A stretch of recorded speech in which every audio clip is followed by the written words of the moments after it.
In this video, you will learn how to create a new folder on your laptop. The first method involves using the right-click context menu. Start by finding an empty space on your desktop where there are no icons or windows obstructing your view. Right-click anywhere in that empty area to open up a context menu filled with options. Hover your mouse over New and you'll see additional options appear. Click on Folder.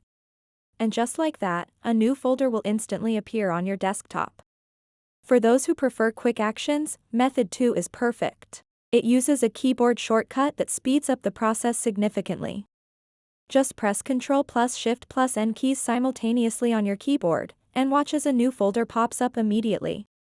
And there you have it, 2 simple methods to create new folders on your laptop, using the right-click menu or through keyboard shortcuts. So that wraps up this tutorial. If you have any questions about this whole process, please let me know in the comments section below.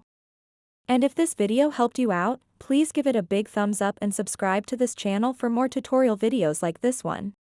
Thank you so much for watching, and have a good day.